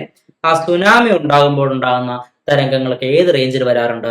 ഈ പറയുന്ന ഇൻഫ്രാസോണിക് റേഞ്ചിൽ വരാറുണ്ട് എന്ന് കൂടി ഒന്ന് ഓർത്ത് വെച്ചേക്കാം. ഓക്കെ, ഇനി അൾട്രാസോണിക് സൗണ്ടുമായി ബന്ധപ്പെട്ടുള്ള കാര്യങ്ങൾ കുറച്ചുകൂടി ഡീപ്പായിട്ട് നമുക്ക് ചർച്ച ചെയ്യേണ്ടത്, അത് പുറകെ വരുന്നുണ്ട്. ഇനി അതുകൂടാതെ നമ്മുടെ ശ്രവണ പരിധിയുമായി ബന്ധപ്പെട്ട് പഠിക്കുമ്പോൾ മറ്റ് ജീവജാലങ്ങളുടെ ശ്രവണ പരിധി ഇവിടെ കൊടുത്തിട്ടുണ്ട്. ഇതിൽ നായയുടെ ശ്രവണ പരിധി ഒന്ന് നോക്കി വെച്ചേക്ക്, ഇമ്പോർട്ടന്റ് ആണ്. നായയുടെ വരുന്നത് എത്രയാണ്? 67 ഹെഡ്സ് മുതൽ 45,000 ഹെഡ്സ് വരെയാണ്. മനുഷ്യന്റെ എന്ന് പറയുമ്പോൾ 20 ഹെഡ്സ് മുതൽ 20,000 ഹെഡ്സ് വരെയാണ് മനുഷ്യന്റെ. 20,000 വരെയാണ് മനുഷ്യൻ്റെത്. അതിനപ്പുറത്തേക്ക് 45,000 വരെ ആർക്ക് കേൾക്കാൻ സാധിക്കും? നായകൾക്ക് കേൾക്കാൻ സാധിക്കും എന്നുള്ളത് ഒന്ന് അറിഞ്ഞു വെച്ചേക്കും. ഓക്കെ, നായകൾക്ക് അത്രയും റേഞ്ച് കേൾക്കാൻ സാധിക്കും. പിന്നെ ഈ ഒരു ടേബിളില് നമ്മുടെ 20 ഹെഡ്സിന് ഇപ്പുറത്തേക്ക് കണ്ടല്ലേ, ആനയുടെ ഒക്കെ എത്ര വരെ വരുന്നുണ്ട്? 16 ഹെഡ്സ് വരെ വരുന്നുണ്ട്. 20 താഴത്താണല്ലോ 16, അതുവരെയൊക്കെ വരുന്നുണ്ട് എന്ന് കൂടി ഒന്ന് അറിഞ്ഞു വെച്ചേക്കും. പിന്നെ നായ്ക്കളെ വിളിക്കാൻ ഉപയോഗിക്കുന്ന ഒരു ഉയർന്ന ആവൃത്തിയുള്ള ഒരു ഫിസിലുണ്ട്, അതാണ് ഇത് ഗാൾട്ടൺ ഫിസിൽ കേട്ടോ. ഇതാണ് ഗാൾട്ടൺ ഫിസിൽ. നായ്ക്കളെ വിളിക്കാൻ ഉപയോഗിക്കുന്ന ഫിസിലാണ് ഗാൾട്ടൺ ഫിസിൽ എന്ന് ഓർത്ത് വെച്ചേക്കും. ഇനി നമ്മുടെ ശ്രവണ പരിധി നമ്മൾ പറഞ്ഞു 20 ഹെഡ്സ് ടു 20,000 ഹെഡ്സ് ആണെന്ന് പറഞ്ഞു. എന്നാൽ ചില ആളുകൾക്ക് കേൾവി തകരാറ് മൂലം അവരുടെ സൗണ്ട് കൃത്യമായിട്ട് കേൾക്കാൻ സാധിക്കാതെ വരും. അങ്ങനെയുള്ളവർക്ക് നമ്മൾ എന്ത് ചെയ്യും? ശ്രവണ സഹായി അല്ലെ, ഹിയറിംഗ് എയ്ഡ് വെച്ച് കൊടുക്കാറുണ്ട്. ആ ഹിയറിംഗ് എയ്ഡിൽ പ്രധാനമായിട്ടും 3 ഭാഗങ്ങളാണുള്ളത്. ഒന്നൊരു മൈക്രോഫോൺ ആണ്, ഒരു മൈക്ക് ഉണ്ടാകുന്നത്. മൈക്ക് എന്ന് പറഞ്ഞാൽ എന്താണ്? മൈക്രോഫോൺ എന്ന് പറഞ്ഞാൽ എന്താണ്? ശബ്ദത്തെ, നമ്മൾ പുറത്തുനിന്ന് കേൾക്കുന്ന ശബ്ദത്തെ വൈദ്യുത തരംഗങ്ങളാക്കി മാറ്റുന്നതാണ് മൈക്രോഫോൺ. അങ്ങനെ മൈക്രോഫോൺ വൈദ്യുത തരംഗമാക്കി മാറ്റിക്കഴിഞ്ഞാൽ ആ തരംഗത്തെ കുറച്ചുകൂടി വലുതാക്കും. ആ വൈദ്യുത സിഗ്നലിനെ കുറച്ചുകൂടി വലുതാക്കും. അതിനുവേണ്ടി എന്തുണ്ട്? അതിലൊരു ആംപ്ലിഫയർ. ആ ആംപ്ലിഫയർ ആ വൈദ്യുത സിഗ്നലുകളെ വലുതാക്കി കഴിഞ്ഞാൽ അതിനെ വീണ്ടും ശബ്ദമാക്കി മാറ്റും. അതാരും മാറ്റും? ഒരു ലൗഡ് സ്പീക്കർ മാറ്റും. ഒരു ലൗഡ് സ്പീക്കറും കൂടി ഈ പറഞ്ഞ ഹിയറിംഗ് എയ്ഡിന്റെ ഉള്ളിൽ ഉണ്ടാകുമെന്ന് മനസ്സിലാക്കുക. അപ്പൊ 3 കാര്യങ്ങളായിരിക്കും ഒരു ഹിയറിംഗ് എയ്ഡ് ഉണ്ടാകുക: microphone, amplifier, loud speaker. Clear അല്ലേ? ഓക്കെ ആണെന്ന് പ്രതീക്ഷിക്കുന്നു. അടുത്തേക്ക് പോവാ. അടുത്ത ശബ്ദ മലിനീകരണവുമായി ബന്ധപ്പെട്ട കാര്യങ്ങളാണ്. ഉയർന്ന ശബ്ദങ്ങൾ നമുക്ക് കേൾവിക്ക് പ്രശ്നങ്ങൾ ഉണ്ടാക്കാം, അരോചകമായി മാറാറുണ്ട്, അങ്ങനെ പല പ്രശ്നങ്ങളുണ്ട്. അപ്പൊ അതുകൊണ്ട് തന്നെ എന്തൊക്കെ പ്രിക്കോഷൻസ് ആണ്, എന്തൊക്കെ കാര്യങ്ങൾ ചെയ്താൽ ശബ്ദ മലിനീകരണം കുറയ്ക്കാമെന്ന് പറയുന്നുണ്ട്. അത് നിങ്ങൾ വായിച്ചാൽ മതി. തൽക്കാലം ഇവിടെ ഒരു ഇമ്പോർട്ടന്റ് പോയിന്റ് അവർ കൊടുത്തിരിക്കുന്നത് എന്താണ്? ആശുപത്രികൾ, വിദ്യാലയങ്ങൾ എന്നിവയുടെ പരിസരത്ത് 50 ഡെസിബലിന് മുകളിൽ ശബ്ദം ഉണ്ടാക്കരുത്. അതായത് ശബ്ദ നിയന്ത്രണമുള്ള സ്ഥലങ്ങളിൽ പകൽ സമയത്ത് മാക്സിമം എത്ര വരെ പാടുള്ളൂ? 50 ഡെസിബൽ വരെ സൗണ്ട് പാടും. മറ്റു മേഖലകളിൽ എത്രയാണ് എന്താന്നുള്ളതൊക്കെ ക്ലാസ്സിന്റെ പുറകെ വരുന്നുണ്ട്. ഇപ്പൊ നമ്മൾ ആദ്യം ടെക്സ്റ്റ് ബുക്ക് ബേസ് ചെയ്തിട്ട് പറയേണ്ട കാര്യങ്ങളെല്ലാം അങ്ങ് പറഞ്ഞതിന് ശേഷമായിരിക്കും എക്സ്ട്രാ പോയിന്റുകളിലേക്ക് പോവുക. ഈ ക്ലാസ്സിൽ തന്നെ അതുണ്ടാവും. ക്ലാസ് അവസാനം വരെ നിങ്ങൾ കാണുമെന്ന് പ്രതീക്ഷിക്കും. അടുത്തത് തരംഗം. തരംഗങ്ങൾ രണ്ട് തരം. ശബ്ദം ഏത് തരം തരംഗമാണെന്ന് ചോദിച്ചാൽ ശബ്ദം അനുദൈർഘ്യ തരംഗമാണ്. അപ്പൊ രണ്ടു തരം തരംഗങ്ങൾ ഏതാണെന്ന് ജസ്റ്റ് ഇവിടെ പറയാം. തരംഗചലനം നമ്മൾ സെപ്പറേറ്റ് ഒരു ക്ലാസ്സിൽ ഡീറ്റെയിൽ ആയിട്ട് പറയുന്നതായിരിക്കും. തരംഗങ്ങൾ രണ്ടു തരം എന്ന് പറയുമ്പോൾ ഒന്ന് ഇങ്ങനെ ഉയർന്നും താന്നും പോകുന്ന ഈ ടൈപ്പ് തരംഗങ്ങൾ. ഒരു കുളത്തിലേക്ക് ഒരു കല്ലെടുത്തിട്ട് കഴിഞ്ഞാൽ അവിടെ ഉണ്ടാകുന്ന ഇത്തരത്തിലുള്ള തരംഗമാണ് അല്ലെ. അത്തരം തരംഗങ്ങളെ നമ്മൾ അനുപ്രസ്ഥ തരംഗങ്ങൾ എന്നാണ് വിളിക്കുക. അവിടെ കണികകള് തരംഗത്തിന്റെ പ്രേഷണ ദിശയ്ക്ക് ലംബമായി ചലിക്കും. ഓക്കെ, അതായത് കുളത്തിന്റെ സർഫസിലേക്ക് ഉണ്ടാകുന്ന ഈ തരംഗത്തിന്റെ ചലനം, അതായത് കുളത്തില് ഒത്ത നടുക്ക്, ഇപ്പൊ ഇതൊരു കുളമാണെന്ന് വിചാരിക്കുക. കുളത്തിന്റെ ഒത്ത നടുക്കായിട്ട് ഞാൻ ഒരു കല്ലിട്ട് കഴിഞ്ഞാൽ ആ കല്ല് മൂലം ഉണ്ടാകുന്ന, ആ കല്ല് വീണത് മൂലം ഉണ്ടാകുന്ന കമ്പനം എന്ത് ചെയ്യും? ഈ ഒരു ഡയറക്ഷനിലാണ് പോകുന്നത് അല്ലെ, എല്ലാ അവസ്ഥയ്ക്കും പോകുന്നുണ്ട്. അപ്പൊ അതിന്റെ ഡയറക്ഷൻ, തരംഗത്തിന്റെ ഡയറക്ഷൻ ഇങ്ങോട്ടാണ്, തരംഗം അങ്ങോട്ടാണ് ചലിക്കുന്നത്. പക്ഷെ തരംഗത്തിന്റെ ആ ചലന ദിശയിലുള്ള ഒരു കണിക, ഇവിടെ ഇലയുണ്ടെന്ന് വിചാരിക്കുക. ആ ഇല എങ്ങോട്ടാ ചലിക്കുക? ആ ഇല മേളിലേക്ക് പോകും, താഴത്തേക്ക് പോകും അല്ലെ. തരംഗം മേളിലേക്കും താഴത്തേക്കും മൂവ് ചെയ്യുന്നുണ്ടല്ലോ, അതനുസരിച്ച് അത് മേളിലേക്കും താഴത്തേക്കും പോകും. അതായത് ചലനദിശയ്ക്ക് ലംബമായിട്ടാണ് ആര് ചലിച്ചത്? കണിക ചലിച്ചത് എന്നുള്ളത് മനസ്സിലാക്കുക. ഓക്കെ, അപ്പൊ അതാണ് അനുപ്രസ്ഥ തരംഗം. എക്സാമ്പിൾ ആയിട്ട് നമുക്ക് ആരെ പറയാം? എക്സാമ്പിൾ ആയിട്ട് പ്രകാശമൊക്കെ ഇതിന് എക്സാമ്പിൾ ആണെന്ന് ഒന്ന് ഓർത്ത് വെച്ചേക്കാം. ഇനി ഇപ്പുറത്ത് നമ്മുടെ അനുദൈർഘ്യ തരംഗം എന്ന് പറഞ്ഞാൽ കണികകൾ തരംഗത്തിന്റെ പ്രേഷണ ദിശയ്ക്ക് സമാന്തരമായിട്ടായിരിക്കും. ശബ്ദം അത്തരം ഒരു ചലനമാണെന്ന് ഓർത്ത് വെച്ചേക്കാം. ഇവിടെ ഉച്ചമർദ്ദ മേഖലകളും നീചമർദ്ദ മേഖലകളും ഉണ്ടാകുന്നുണ്ട്. ഓക്കെ, ഉച്ചമർദ്ദ മേഖലയും നീചമർദ്ദ മേഖലയും, മർദ്ദം കൂടിയ സ്ഥലങ്ങളും മർദ്ദം കുറഞ്ഞ സ്ഥലങ്ങളും ഉണ്ടാകുന്നുണ്ട്. അതേസമയത്ത് ഇവിടെ ഉയർന്ന ഭാഗമായ ശൃംഗവും താഴ്ന്ന ഭാഗമായ ഗർത്തവുമാണ് ഇവിടെ ഉണ്ടാകുന്നത്. ഓക്കെ, ഇവിടെ ഉണ്ടാകുന്നത് അനുപ്രസ്ഥത്തിലുണ്ടാകുന്നത് ശൃംഗവും ഗർത്തവുമാണ്. അതിന്റെ ദൈർഘ്യത്തിലുണ്ടാകുന്നത് ഉച്ചമർദ്ദ മേഖലയും നീചമർദ്ദ മേഖലയുമാണ് എന്ന് അറിഞ്ഞു വെച്ചേക്കുക. ഇത് ഡീറ്റെയിൽ ആയിട്ട് ഇതുമായി ബന്ധപ്പെട്ട കാര്യങ്ങൾ സെപ്പറേറ്റ് ഒരു ചെറിയ വീഡിയോ ഞാൻ ചെയ്യുന്നുണ്ട്, ഇതിൽ ഞാൻ ഉൾപ്പെടുത്തിയിട്ടില്ല. ഓക്കെ, അപ്പൊ എന്തായാലും ഇവിടെ നിങ്ങൾ മനസ്സിലാക്കേണ്ടത് ശബ്ദം എന്താണ്? ശബ്ദം എന്ന് പറയുന്ന ഒരു അനുദൈർഘ്യ തരംഗമാണ് എന്ന് മാത്രം ഇവിടെ നിന്ന് കണക്ട് ചെയ്തേക്കുക. ബാക്കി കാര്യങ്ങൾ ഈ സ്ലൈഡിൽ നിന്നുള്ള ബാക്കി കാര്യങ്ങൾ നിങ്ങൾ ഇപ്പോൾ പഠിച്ചില്ലെങ്കിലും കുഴപ്പമില്ല, നിങ്ങൾക്ക് കണ്ടന്റ് പേരെ കിട്ടും. ചാനൽ സബ്സ്ക്രൈബ് തന്നെ ഇരുന്നാൽ മതി കേട്ടോ. സബ്സ്ക്രൈബ് ചെയ്താൽ ഇപ്പൊ തന്നെ സബ്സ്ക്രൈബ് ചെയ്തേക്കുക. ഇനി ശബ്ദത്തിന്റെ വേഗതയെ സ്വാധീനിക്കുന്ന ഘടകങ്ങൾ ഈ കാണുന്നവരാണ്. ആരൊക്കെയാ?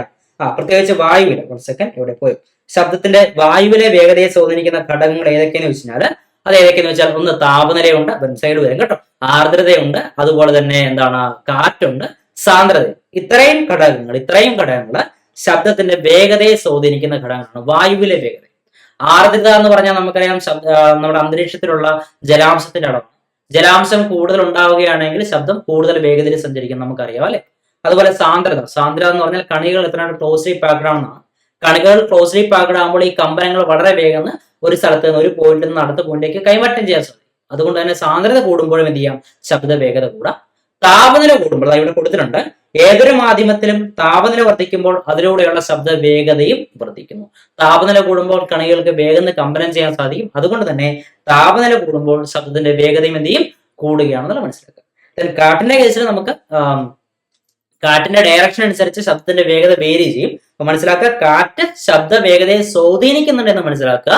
കൂട്ടുന്നു കുറയ്ക്കുന്നു എന്ന് പറയാൻ പറ്റില്ല. ശബ്ദം ഇങ്ങോട്ടാണെങ്കിൽ ആ ശബ്ദം വേഗത്തിൽ ഇങ്ങോട്ട് എത്തും, ശബ്ദം അങ്ങോട്ടാണെങ്കിൽ ആ ശബ്ദം അത്രയും കൂടി സ്ലോയിൽ ഇങ്ങോട്ട് എത്തും. അതാണ് അതിന്റെ വ്യത്യാസം കേട്ടോ. പോട്ടെ, ഇനി ശബ്ദത്തിന്റെ വേഗത വ്യത്യസ്ത മാധ്യമങ്ങൾ എത്രയൊക്കെയാണെന്ന് അറിഞ്ഞു വെച്ചേക്കുക. ശബ്ദത്തിന്റെ വേഗതയുടെ കേസിൽ അലൂമിനിയത്തിലെ ശബ്ദത്തിന്റെ വേഗത 6420, സ്റ്റീലിലെ ശബ്ദത്തിന്റെ വേഗത 5941. അപ്പോൾ അതുകൊണ്ട് തന്നെ ശബ്ദത്തിന് വേഗത കൂടുതലുള്ള മാധ്യമമായിട്ട് ഏത് പഠിച്ചു വെക്കുക? അലൂമിനിയം പഠിച്ചു വെക്കുക. ഇനി അലൂമിനിയം ഓപ്ഷൻ ഇല്ലെങ്കിൽ ആരെ കൊടുക്കാം? സ്റ്റീലിനെ കൊടുക്കാം. PSC ഇതിനു മുമ്പ്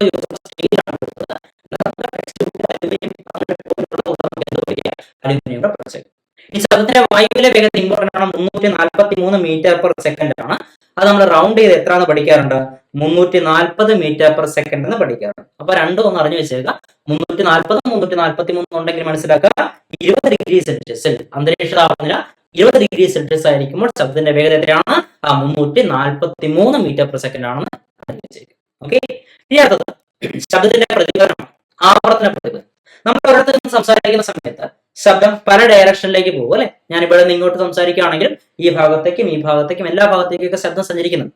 അങ്ങനെ അവിടെ ഈ പറയുന്ന റൂമിന്റെ പല ഭാഗങ്ങളിലൊക്കെ തട്ടി അങ്ങോട്ടും ഇങ്ങോട്ടൊക്കെ തട്ടി തിരിഞ്ഞൊക്കെ ശബ്ദം പ്രതിഫലിക്കാറുണ്ട്. അതിനെയാണ് എന്ത് വിളിക്കുക? ശബ്ദത്തിന്റെ ആവർത്തന പ്രതിപതനം എന്ന് വിളിക്കുക. അവിടെ കൊടുത്തിട്ടുണ്ട് ശബ്ദം വ്യത്യസ്ത വസ്തുക്കളിൽ തട്ടി തുടർച്ചയായി പ്രതിപദിക്കുന്നതാണ് ശബ്ദത്തിന്റെ ആവർത്തന പ്രതിപതനം എന്ന് കൊടുത്തിട്ടുണ്ട്. ഓക്കെ, റിപ്പീറ്റഡ് റിഫ്ലക്ഷൻ അല്ലെങ്കിൽ മൾട്ടിപ്പിൾ റിഫ്ലക്ഷൻ എന്ന് നമുക്ക് വിളിക്കാം. അതുമായി ബന്ധപ്പെട്ട ചില കാര്യങ്ങൾ, ചില ഉപകരണങ്ങളിൽ ആ ഒരു പ്രോപ്പർട്ടി നമ്മൾ ഉപയോഗിക്കുന്നുണ്ട്. അതായത് പ്രത്യേകിച്ച് പറഞ്ഞാൽ എന്താ പറയാ, സൗണ്ട് പ്രൊഡ്യൂസ് ചെയ്യുന്നതിൽ നമുക്ക് സംഗീത ഉപകരണങ്ങൾ, മൈക്രോഫോണുകൾ, മെഗാഫോണുകൾ, മൈക്രോഫോൺ ഇല്ല കേട്ടോ, മൈക്രോഫോൺ എന്ന് പറഞ്ഞാൽ മൈക്കാണ്, അതിലില്ല, മെഗാഫോണുകൾ പോലുള്ള സാധനങ്ങളിലൊക്കെ എന്ത് ഉപയോഗിക്കുന്നുണ്ട്, ഈ പറയുന്ന ആവർത്തന പ്രതിപദനം ഉപയോഗിക്കുന്നുണ്ട്. അപ്പൊ ഏതിലൊക്കെയാണെന്ന് അവിടെ കൊടുത്തിട്ടുണ്ട്, ഏതാണ്, മെഗാഫോൺ, ഹോണുകൾ. അപ്പൊ ഈ ഹോണുകളിലൊക്കെ എന്താ സംഭവിക്കുക, ഈ ശബ്ദം എന്ന് പറയുന്ന സാധനം, ഹോണിന്റെ ഒക്കെ ആകൃതി എന്ന് പറഞ്ഞ ഒരു കോളാമ്പി പോലാണല്ലോ, അതിൽ ഇവിടെ ആയിരിക്കും നമ്മുടെ സ്പീക്കർ വെച്ചിട്ടുണ്ട്. ഇവിടെ ഇനി സൗണ്ട് ഉണ്ടാവും, സൗണ്ട് ഉണ്ടായിട്ട് അത് പുറത്തേക്ക് വന്നിട്ട് ഇവിടെ തട്ടും, ഇവിടെ തട്ടും, ഇവിടെ തട്ടും, ഇവിടെ അങ്ങനെ തട്ടി തട്ടി തട്ടി തട്ടി തട്ടി പുറത്തേക്ക് വരുമ്പോൾ ഒരു വലിയ സൗണ്ട് ആയിട്ടായിരിക്കും അത് സൗണ്ട് പുറത്തേക്ക് വരും. അങ്ങനെ ശബ്ദം കുറച്ചുകൂടി വലിയ സൗണ്ട് ആയിട്ട് പുറത്തേക്ക് എത്തുന്ന, ഉയർന്ന അളവിൽ കേൾക്കാൻ സാധിക്കുന്ന രീതിയിൽ ഇതിന്റെ ആകൃതി എന്ത് ചെയ്യുന്നു, ശബ്ദത്തെ വലുതാക്കുന്നുണ്ട്. ഓക്കെ, ആ രീതിയിൽ ഇവിടെയൊക്കെ ആവർത്തന പ്രതിപദനം ഉപയോഗിക്കുന്നുണ്ട്. എന്തിലൊക്കെയാണ്, മെഗാഫോൺ, ഹോണുകള്, ട്രംപറ്റ്സ്, നാദസ്വരം തുടങ്ങിയ സംഗീത ഉപകരണങ്ങളിലൊക്കെ ഇത് ഉപയോഗിക്കുന്നുണ്ടെന്ന് മനസ്സിലാക്കുക. ഇതിനടുത്ത സ്റ്റെതസ്കോപ്പിൽ ഇത് ഉപയോഗിക്കുന്നുണ്ട്.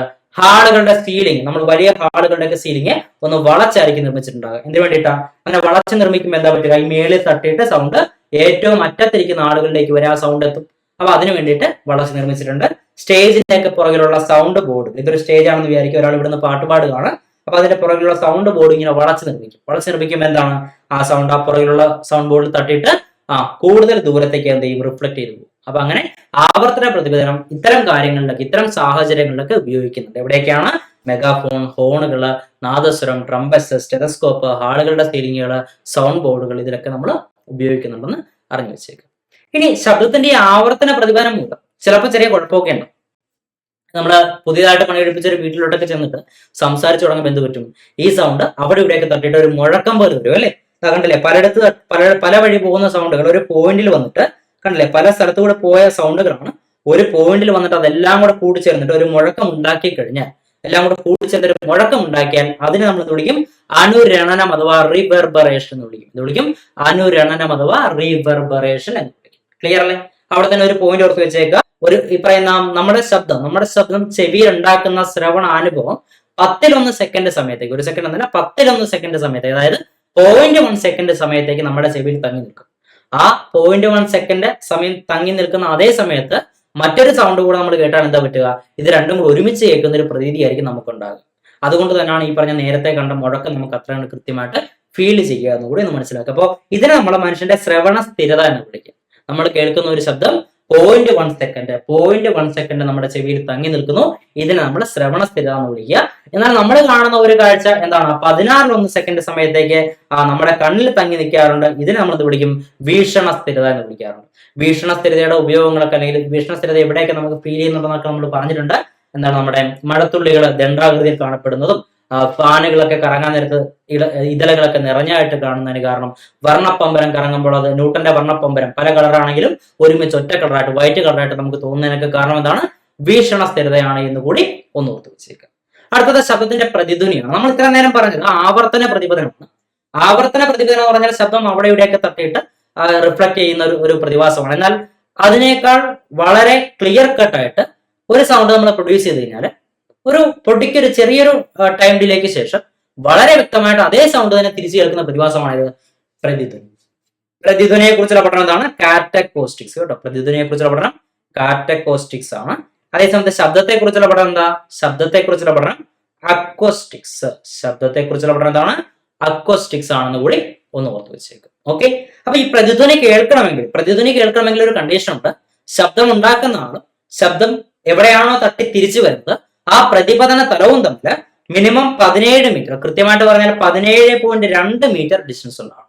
അപ്പൊ ഞാൻ ഇവിടെ നിന്ന് ശബ്ദം ഉണ്ടാക്കുമ്പോൾ പ്രതിധ്വനി ഉണ്ടാകണമെങ്കിൽ അവിടെ എന്ത് വേണം, ഞാൻ ശബ്ദം എവിടെയാണോ തട്ടി തിരിച്ചു വരുന്നത് ആ ഒരു എന്താ പറയാ ആ ഒരു പോർഷനുമായിട്ട് 17.2 മീറ്റർ റൗണ്ട് ആയിട്ട് നമുക്ക് എന്ത് പഠിക്കാം, 17 മീറ്റർ അകലം ഉണ്ടാകണമെന്ന് ഓർത്തു വെച്ചേക്കുക. ജലത്തിലാണ് പ്രതിധ്വനി കേൾക്കേണ്ടതെങ്കിൽ അവിടെ 70 മീറ്റർ ഡിസ്റ്റൻസ് ഉണ്ടാകണമെന്നും ഒന്ന് അറിഞ്ഞു വെച്ചേക്കുക. ഓക്കെ, അടുത്ത നമുക്ക് ഈ ചില സ്ഥലങ്ങളിൽ, ചില കെട്ടിടങ്ങളിലൊക്കെ ഞാൻ നേരത്തെ പറഞ്ഞ പോലെ ആവർത്തന പ്രതിപദനം എന്ന് പറഞ്ഞൊരു സംഗതി മൂലം മുഴക്കമൊക്കെ ഉണ്ടാകും അല്ലെ. അങ്ങനെ മുഴക്കമൊക്കെ ഉണ്ടായി കഴിഞ്ഞാൽ ശബ്ദം കേൾക്കുന്നത് വളരെ ഇറിറ്റേഷൻ ആയിരിക്കും. നിങ്ങളൊന്ന് ചിന്തിച്ചു നോക്കിയേ, ഒരു സിനിമയിലോ ഒരു എന്താ പറയുക ഓഡിറ്റോറിയത്തിലൊക്കെ നമ്മളൊരു പ്രോഗ്രാം കാണുന്ന സമയത്ത്, തിയേറ്ററിലൊക്കെ ഒരു സിനിമ കാണുന്ന സമയത്തൊക്കെ ആണെങ്കിലും ഈ പറഞ്ഞ ആവർത്തന പ്രതിപദനം മൂലം ഒരു മുഴക്കം ഉണ്ടായി കഴിഞ്ഞാൽ എന്ത് അരോചകമായിരിക്കും. അങ്ങനെ അരോചകമാകാതിരിക്കണമെങ്കിൽ നമ്മൾ എന്ത് ചെയ്യണം, ചില പ്രിക്കോഷനുകളൊക്കെ എടുക്കണം അല്ലെ. നമ്മുടെ ഈ ഭിത്തികളൊക്കെ പരിപുരത്താക്കണം. ഈ പറയുന്ന തിയേറ്ററൊക്കെ നോക്കിക്കഴിഞ്ഞാൽ അതിന്റെ സൈഡുകൾ ഈ പറയുന്ന ചില പ്രത്യേക തരത്തിലുള്ള സ്പോഞ്ച് പോലുള്ള ഐറ്റംസ് ഒക്കെ ഉണ്ടാക്കി വെച്ചിരിക്കും, നമ്മൾ കണ്ടിട്ടുണ്ട്. അതൊക്കെ ഈ പറഞ്ഞ റിഫ്ലക്ഷൻ ഒഴിവാക്കാൻ വേണ്ടിയിട്ടാണ്.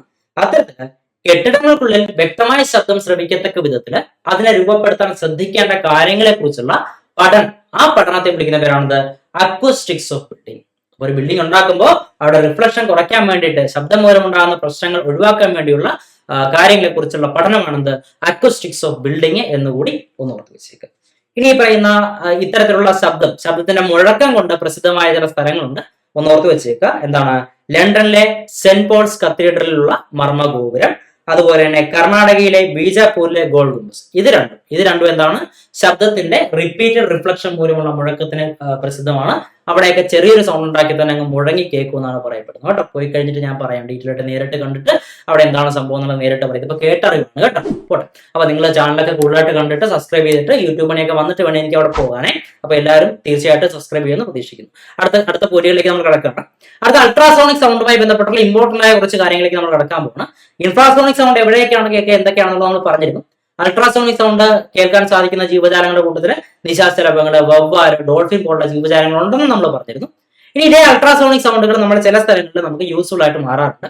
അതിലൊന്നാണ് ഈ പറയുന്ന സർപ്പിൾ ആകൃതിയായ കുഴലുകള്, അല്ലെങ്കിൽ കൃത്യമായ ആകൃതി ഇല്ലാതെ യന്ത്രഭാഗങ്ങള്, ഇലക്ട്രോണിക് ഘടകങ്ങളൊക്കെ വൃത്തിയാക്കുന്നതിന് അൾട്രാസോണിക് സൗണ്ട് നമ്മൾ ഉപയോഗിക്കുന്നുണ്ട്. അപ്പൊ ഇതിനകത്തൊക്കെ നമുക്കൊരു ബ്രഷ് കയറ്റിയിട്ട് അതിനകത്തുള്ള അഴുക്കുകൾ ക്ലീൻ ആക്കാൻ പറ്റും.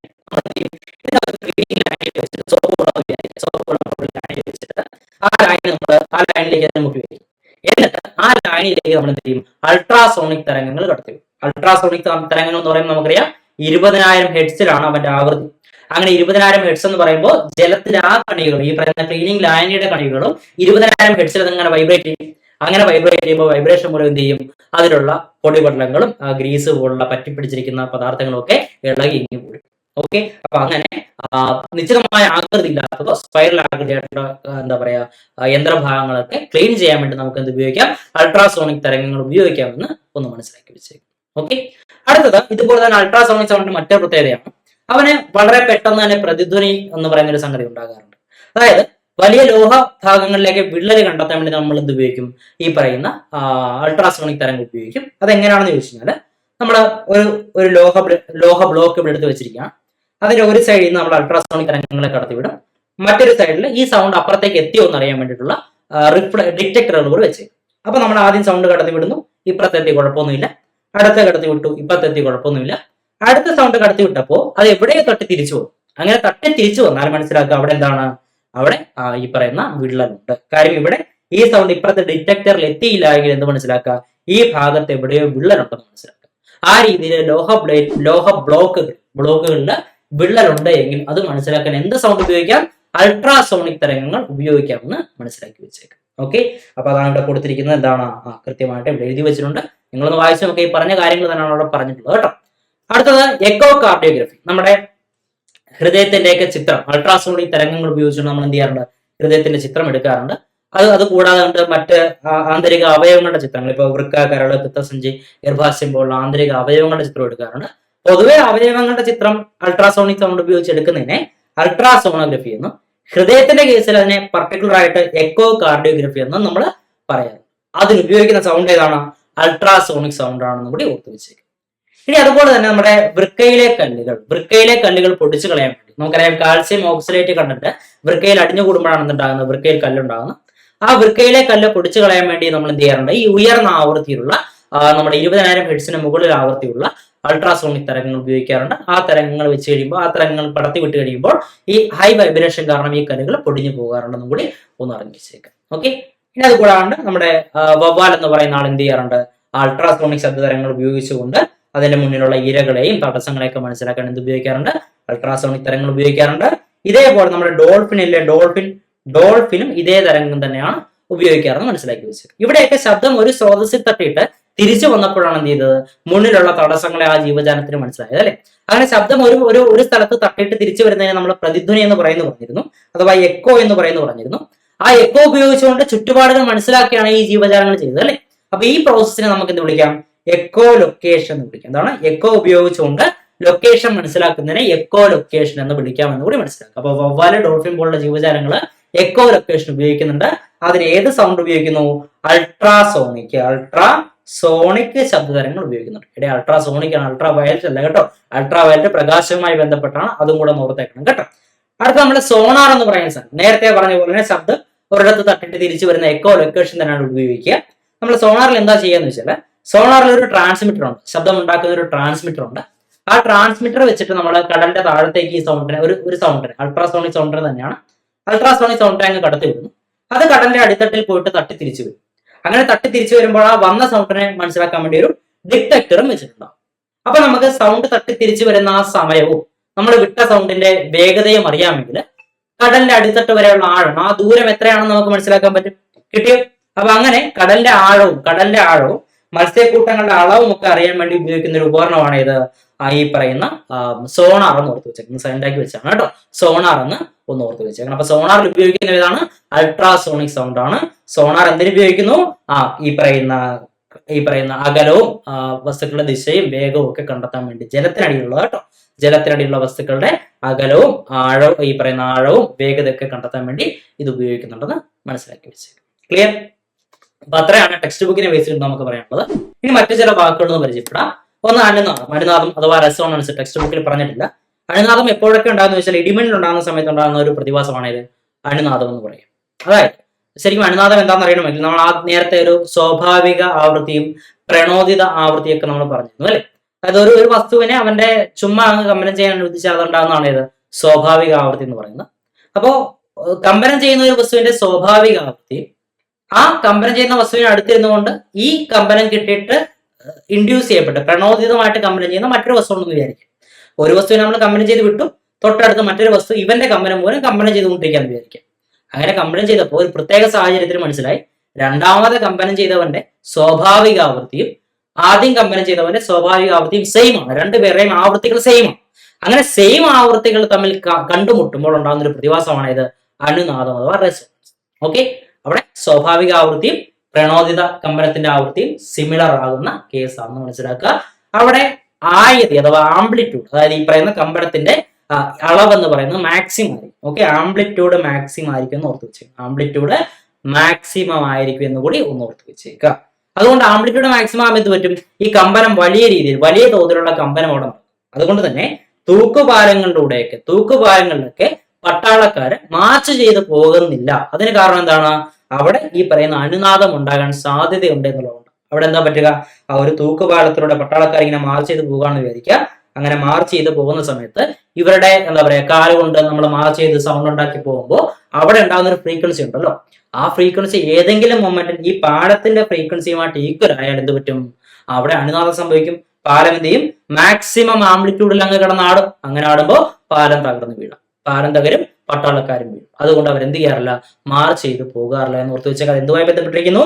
അനുനാദം അഥവാ റെസോണൻസുമായിട്ട് ബന്ധപ്പെട്ടിരിക്കുന്നു എന്ന് ഓർത്ത് വെച്ചേക്കാം. ഓക്കെ, അടുത്ത ശബ്ദവുമായി ബന്ധപ്പെട്ട ചില ഉപകരണങ്ങളും അവയുടെ ഉപയോഗങ്ങളും നമുക്കൊന്ന് ജസ്റ്റ് പറഞ്ഞു പോവാം. ഓഡിയോ ഫോൺ എന്ന് പറഞ്ഞാൽ നമ്മൾ നേരത്തെ പറഞ്ഞ ശ്രവണ സഹായി തന്നെയാണ്. ശബ്ദം കേൾക്കാൻ ഉപയോഗിക്കുന്ന ഉപകരണത്തെയാണ് നമ്മൾ എന്ത് പറയുക? ഓഡിയോ ഫോൺ എന്ന് പറയുക. അതായത് കേൾവി തകരാറുള്ള ആളുകൾക്ക് ശബ്ദം കേൾക്കാൻ ഉപയോഗിക്കുന്ന ഉപകരണമാണ് ഇത് ഓഡിയോ ഫോൺ എന്ന് പറയുക. അടുത്ത ഫോട്ടോ ഫോൺ എന്ന് പറഞ്ഞാൽ ഫോട്ടോൺ എന്ന വാക്ക് പ്രകാശവുമായി ബന്ധപ്പെട്ടിരിക്കുന്നു. സോ പ്രകാശ തരംഗങ്ങൾ ഉപയോഗിച്ചുകൊണ്ട് ശബ്ദത്തെ റെക്കോർഡ് ചെയ്യാൻ ഉപയോഗിക്കുന്ന ഉപകരണമാണ് ഇത് ഫോട്ടോ ഫോൺ. അടുത്ത ഓസിലോസ്കോപ്പ് എന്ന് പറഞ്ഞാൽ ശബ്ദത്തിന്റെ ഗ്രാഫിക്കൽ റെപ്രസെന്റേഷൻ ഉപയോഗിക്കുന്നതാണ് ഇത് ഓസിലോസ്കോപ്പ് എന്ന് പറയുന്നത്. ഫോട്ടോഫോൺ നമ്മൾ നേരത്തെ പറഞ്ഞു, ഞാനൊന്ന് എഴുതി വെച്ചേക്ക് ഇവിടെ. പ്രകാശ തരംഗങ്ങൾ ഉപയോഗിച്ചുകൊണ്ട് ശബ്ദത്തെ റെക്കോർഡ് ചെയ്യാം കേട്ടോ. അടുത്ത സോണോമീറ്റർ പറയുന്നതിന് ഞാൻ ഈ സോണാർ എന്ന് പറഞ്ഞേക്കട്ടെ. നമ്മൾ നേരത്തെ പറഞ്ഞു കടലിന്റെ ആഴവും മത്സ്യക്കൂട്ടങ്ങളുടെ അളവും ഒക്കെ കണ്ടെത്താൻ ഉപയോഗിക്കുന്നതാണ് ഇത് സോണാർ. അതേ പർപ്പസിനാണ് എന്ത് എക്കോ സൗണ്ടർ ഉപയോഗിക്കുക.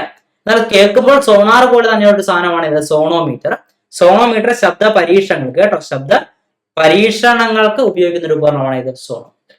അടുത്ത ഹൈഡ്രോഫോൺ എന്ന് പറഞ്ഞാൽ ജലത്തിനടിയിലെ ശബ്ദം റെക്കോർഡ് ചെയ്യാൻ ഉപയോഗിക്കുന്ന ഉപകരണമാണ് ഇത് ഹൈഡ്രോഫോൺ. ഹൈഡ്രോ എന്ന വാക്ക് തന്നെ ജലവുമായി ബന്ധപ്പെട്ടതാണല്ലോ. അടുത്ത ഫോണോഗ്രാഫ് എന്ന് പറഞ്ഞാൽ നമ്മൾ റെക്കോർഡ് ചെയ്ത ശബ്ദം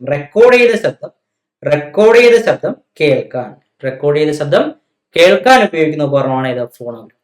അടുത്ത മൈക്രോഫോൺ നമുക്കറിയാം, ശബ്ദോർജത്തെ അല്ലെങ്കിൽ ശബ്ദത്തെ വൈദ്യുത സിഗ്നലായിട്ട് വൈദ്യുത ഊർജ്ജമാക്കി മാറ്റുന്ന ഒരു ഉപകരണമാണ് ഇത് മൈക്രോഫോൺ. നമ്മുടെ മൈക്ക് എന്ന് പറയുന്ന സാധനം. ഓക്കെ, അതിനെ തിരിച്ച് വീണ്ടും വൈദ്യോർജ്ജത്തെ ശബ്ദോർജ്ജമാക്കി മാറ്റുന്ന ആരാണ്? അത് ലൗഡ് സ്പീക്കർ ആണെന്ന് നിങ്ങൾക്കറിയാം, ഓർത്ത് വെച്ചേക്കണം. ഇവിടെ രണ്ട് ആൾക്കാരെ ഞാൻ പറയാൻ വിട്ടുപോയി. ഒന്ന് ഡെസിബൽ മീറ്റർ കേട്ടോ. എന്താണ് ഡെസിബൽ മീറ്റർ? ഡെസിബൽ മീറ്റർ അല്ലെങ്കിൽ ഓഡിയോ മീറ്റർ. ഇത് രണ്ടും ശബ്ദത്തിന്റെ തീവ്രത അളക്കാൻ ഉപയോഗിക്കുന്ന ഉപകരണം. ശബ്ദത്തിന്റെ തീവ്രത അളക്കാൻ ഉപയോഗിക്കുന്ന ഉപകരണമാണ് ഡെസിബൽ മീറ്റർ അഥവാ ഓഡിയോ മീറ്റർ. ഡെസിബൽ എന്ന് പറയുന്നത് ശബ്ദത്തിന്റെ തീവ്രത അളക്കാനുള്ള യൂണിറ്റ് ആണെന്ന് നമ്മൾ പറഞ്ഞിരുന്നു. ഓക്കെ, അതിന്റെ കൂടെ യൂണിറ്റ് ചേർത്ത് കഴിഞ്ഞാൽ അതിനുള്ള ഉപകരണമായിട്ട് മാറുമെന്ന് ഓർത്ത് വെച്ചേക്കും. ഇനി ശബ്ദ വേഗതയുമായി ബന്ധപ്പെട്ട് ഇമ്പോർട്ടന്റ് ആയ ഒന്ന് രണ്ട് കാര്യങ്ങൾ ടെക്സ്റ്റ് ബുക്കിൽ പറഞ്ഞിട്ടില്ല, അത് നമുക്കൊന്ന് പറഞ്ഞേക്കാം. എന്താ സംഗതി? ശബ്ദത്തിന്റെ വായുവിലെ വേഗത നമ്മൾ പറഞ്ഞിരുന്നത് എത്രയാണ്? 340. 343 നമ്മൾ റൗണ്ട് ചെയ്ത് 340 മീറ്റർ പെർ സെക്കൻഡ് എന്ന് പറഞ്ഞിരുന്നു. ആ 340 മീറ്റർ പെർ സെക്കൻഡ് എന്ന് പറയുന്ന വേഗതയുടെ ഇരട്ടി വേഗതയെ നമ്മൾ എന്ത് പറയും? സൂപ്പർ സോണിക് എന്നും. പകുതി വേഗതയെ നമ്മൾ എന്ത് പറയും? സബ് സോണിക് എന്നും. 5 ഇരട്ടി വേഗതയെ നമ്മൾ ഹൈപ്പർ സോണിക് എന്ന് പറയും. അപ്പൊ ആദ്യത്തെ സൂപ്പർ സോണിക് ഇരട്ടി വേഗത, എന്തിന്റെ ഇരട്ടി? ശബ്ദത്തിന്റെ വായുവിലെ വേഗത ഇരട്ടി വേഗത. അടുത്ത സബ് സോണിക് ശബ്ദത്തിന്റെ വായുവിലെ വേഗതയുടെ പകുതി വേഗത. ഹൈപ്പർ സോണിക് ശബ്ദത്തിന്റെ വായുവിലെ വേഗതയുടെ 5 മടങ്ങ് വേഗത. ഇനി മാഗ് നമ്പർ എന്ന് പറഞ്ഞൊരു മാഗ് നമ്പർ എന്ന് പറഞ്ഞാൽ ശബ്ദത്തിന്റെ വായുവിലെ വേഗതയായ 340 മീറ്റർ പെർ സെക്കൻഡ് ആണ് ഒരു മാഗ് നമ്പർ. ഈ മാഗ് നമ്പർ നമ്മൾ ഉപയോഗിക്കുന്നത് നമ്മുടെ നമ്മുടെ വിമാനങ്ങളുടെയൊക്കെ വേഗത, യുദ്ധവിമാനങ്ങളുടെയും മിസൈലുകളുടെയൊക്കെ വേഗത അളക്കാൻ ഉപയോഗിക്കുന്ന ഒരു ഉപകരണമാണ് ഇത്. ഈ പറയുന്ന ഉപകരണം ഏതാണെന്ന് വെച്ചാൽ അത് ടാക്കോമീറ്റർ. ഞാൻ നേരത്തെ പറയാൻ വിട്ടുപോയതാണ്, അത് മനസ്സിലേക്ക് വന്നുകൊണ്ടാണ് ഉപകരണം എന്ന് പറഞ്ഞത്. അപ്പോ വിമാനങ്ങളുടെയൊക്കെ വേഗത അളക്കാൻ ഉപയോഗിക്കുന്ന ഉപകരണം ചോദിച്ചാൽ ടാക്കോമീറ്റർ എന്ന് ഓർത്തേക്കണേ. വിമാനങ്ങളുടെ വേഗത അളക്കാൻ ടാക്കോമീറ്റർ ഉപയോഗിക്കുന്നു. അതേസമയത്ത് ആ വിമാനങ്ങളുടെയൊക്കെ വേഗത, യുദ്ധവിമാനങ്ങളുടെയും മിസൈലുകളുടെയും വേഗതയാണെങ്കിൽ അത് പറയാൻ നമ്മൾ എന്ത് ഉപയോഗിക്കും? മാഗ് നമ്പർ എന്ന് പറഞ്ഞൊരു യൂണിറ്റ് ഉപയോഗിക്കും. ഒരു മാഗ് നമ്പർ എന്ന് പറഞ്ഞാൽ 340 മീറ്റർ പെർ സെക്കൻഡ് ആണ്. അവിടെ ഒരു കാര്യം ഓർക്കുക, കോൺകോഡ് വിമാനങ്ങളുടെ വേഗത 2 മാഗ് നമ്പർ ആണെന്ന് ഒന്ന് ഓർത്ത് വെച്ചേക്കാം. ഇനി സോണിക് ബൂം എന്ന് പറഞ്ഞൊരു വാക്ക് അവിടെ കിടപ്പുണ്ട്. നമ്മൾ ഈ ചാട്ടവാറൊക്കെ വായുവിൽ ചുഴറ്റുമ്പോൾ ഒരു സൗണ്ട് കേൾക്കില്ല, ടപ്പ് എന്ന് പറഞ്ഞൊരു സൗണ്ട് കേൾക്കും അല്ലെ? അതെന്താന്ന് വെച്ചാൽ ശബ്ദത്തിന്റെ വേഗതയിലോ ശബ്ദത്തേക്കാൾ ഉയർന്ന വേഗതയിലോ ഒരു വസ്തു സഞ്ചരിക്കുമ്പോൾ അവിടെ വായുവിൽ ഉണ്ടാകുന്ന ഒരു ആഘാത തരംഗം മൂലം ഒരു വലിയ സൗണ്ട് ഉണ്ടാകും. അതിനെ വിളിക്കുന്ന പേരാണ് സോണിക് ബൂം. ഓക്കെ, ശബ്ദത്തിന്റെ വേഗതയോ അതിൽ കൂടുതലുള്ള വേഗതയിലോ വസ്തു സഞ്ചരിക്കുമ്പോഴാണ് എന്തുണ്ടാകുക? സോണിക് ബൂം എന്ന് പറയുന്ന ഉയർന്ന സൗണ്ട് ഉണ്ടാകുക എന്ന് ഓർത്ത് വെച്ചേക്കണം. എക്സാമ്പിൾ ചാട്ടവാർ വായുവിൽ ചുരുട്ടേണ്ട കേസ് ഒന്ന് ഓർത്ത് വെച്ചേക്കണം. അടുത്തായിട്ട് നമ്മൾ നോക്കാൻ പോകുന്ന ശബ്ദ പരിധികളാണ്. ഞാൻ പറഞ്ഞിരുന്നു നമ്മുടെ നിശബ്ദ മേഖലകളിൽ 50 ഡെസിബിളാണ് നമ്മൾ പറഞ്ഞിരുന്നു. ആ 50 ഡെസിബിൾ എന്ന് പറയുമ്പോൾ പകൽ സമയത്താണ് ഓർത്ത് വെച്ചേക്കുക. പകൽ സമയത്ത് പാർപ്പിട മേഖലകളിൽ മറ്റു പ്രദേശങ്ങളിലാണെങ്കിൽ എത്രയായിരിക്കും?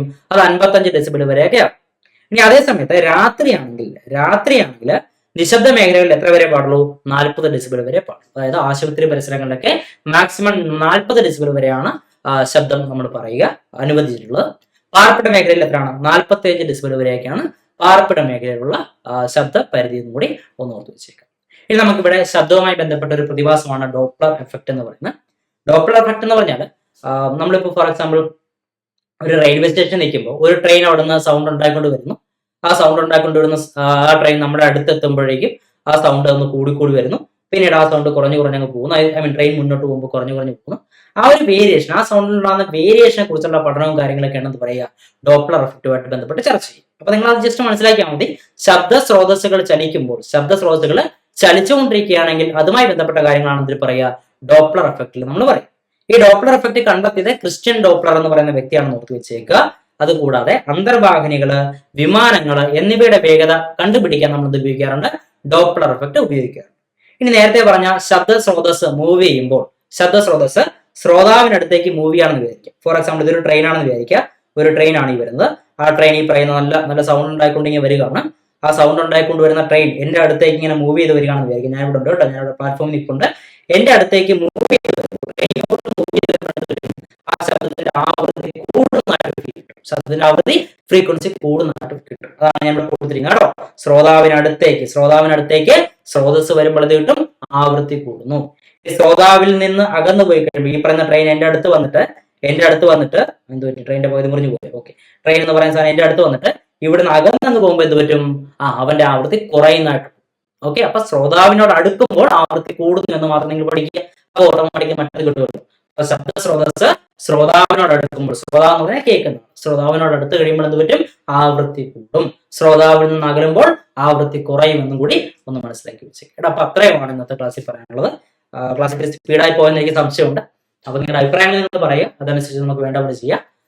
അപ്പോ ഇന്നത്തെ ക്ലാസ്സിൽ ഇത്രയാണ് പറയാനുള്ളത്. ക്ലാസ്സുമായി ബന്ധപ്പെട്ടുള്ള നിർദ്ദേശങ്ങളും അഭിപ്രായങ്ങളും തീർച്ചയായിട്ടും പറയും. ഇനി ഇതുപോലുള്ള റെക്കോർഡ് ക്ലാസ്സുകൾ കൂടുതലായിട്ട് നിങ്ങൾക്ക് കിട്ടും. പിന്നെ ഈ ടോപ്പിക്കിന്റെയൊക്കെ പ്രീവിയസ് ഇയർ ക്വസ്റ്റ്യൻസ് നമ്മൾ ചെയ്തിട്ടുണ്ടെന്ന് തോന്നുന്നു. ചെയ്തിട്ടുണ്ട് എങ്കിൽ അതിന്റെ ലിങ്ക് ഞാൻ തന്നേക്കാം. ചെയ്തിട്ടില്ല എങ്കിൽ നമ്മൾ തീർച്ചയായിട്ടും ചെയ്യും. അപ്പൊ എന്തായാലും ലിങ്ക് ഇവിടെ മേളിൽ നിങ്ങൾക്ക് കാണാം, അല്ലെങ്കിൽ ഇവിടെ സൈഡിൽ നിങ്ങൾക്ക് വരും. അപ്പൊ എന്തായാലും അത്രയും കാര്യങ്ങളാണെന്ന് പറയാനുള്ളത്. ക്ലാസ് കൊള്ളാമെന്ന് തോന്നി കഴിഞ്ഞാൽ സബ്സ്ക്രൈബ് ചെയ്യാനും മറക്കരുത്. ഇനി പോരായ്മ എന്തെങ്കിലും ഉണ്ടെങ്കിൽ തീർച്ചയായിട്ടും കമന്റ് ചെയ്യുക. റെക്കോർഡ് ക്ലാസ്സുകൾ നമ്മൾ കുറെ നാളായിട്ട് ചെയ്യുന്നുണ്ടായിരുന്നില്ല. അപ്പൊ അതുകൊണ്ട് തന്നെ അതിൻ്റെതായ എന്തെങ്കിലും പോരായ്മകൾ ഈ ക്ലാസ്സുകളിൽ ഉണ്ടാവും. തീർച്ചയായിട്ടും പോരായ്മകളുണ്ട്. അത് തീർച്ചയായിട്ടും നിങ്ങൾ പറയാം. നിങ്ങൾ വിചാരിച്ചാൽ എന്നെ നന്നാക്കാൻ പറ്റും. ഞാൻ ഇനിയും നന്നാവും കേട്ടോ, ഞാൻ ഇനിയും നന്നാവും. അപ്പൊ അതിനെ നിങ്ങൾ ഹെൽപ്പ് ചെയ്യുക. തൽക്കാലം ഇത്രയും കാര്യങ്ങളാണ് പറയാനുള്ളത്. അപ്പോൾ അടുത്തൊരു ക്ലാസ്സിൽ വീണ്ടും കാണാം. ക്ലാസ് ഒന്ന് ഷെയർ ചെയ്തും കൂടെ കൊടുക്കുക. ക്ലാസ് കൊള്ളാമെങ്കിൽ ലൈക്ക് ചെയ്യുക. നിർദ്ദേശങ്ങൾ കമന്റ് ബോക്സിൽ തരിക. അപ്പോൾ വീണ്ടും കാണാം. Good bye.